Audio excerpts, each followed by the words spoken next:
மகா சிவராத்திரியில இந்த நேரம் ரொம்ப ரொம்ப முக்கியமான நேரம். இந்த நேரத்தை தவற விட்டுறாதீங்க.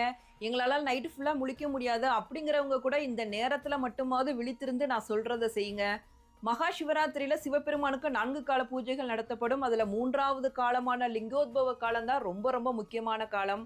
இந்த நேரத்துல சிவபெருமான் பிரம்மாவுக்கும் விஷ்ணுவுக்கும் இடையே ஜோதி பிளம்பாக காட்சியளித்தாரு. இந்த வருஷம் லிங்கோத்பவ காலம் 12:16 மணில இருந்து 1:06 மணி வரைக்கும் இருக்கு.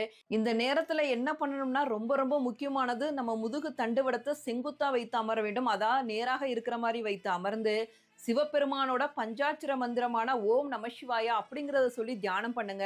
இல்லை எங்களுக்கு தியானம் எல்லாம் பண்ண முடியாது அப்படின்னா சிவபெருமானோட மந்திரத்தை மட்டுமாவது இந்த நேரத்துல ஜெபித்து முதுகுத்தண்டு நேராக இருக்கிற மாதிரி வைத்து அமருங்க. இந்த பிரபஞ்சமே உங்களை ஆதரிக்கிற நேரம் இது. சிவபெருமான் இந்த நேரத்துல எப்படி ஒளி சக்தியாக காட்சி தந்தாரோ அந்த ஒளி சக்தியான உயிர் சக்தி நம்மளோட முதுகெலும்பு வழியாக மேலே செல்லும் நேரம் இது.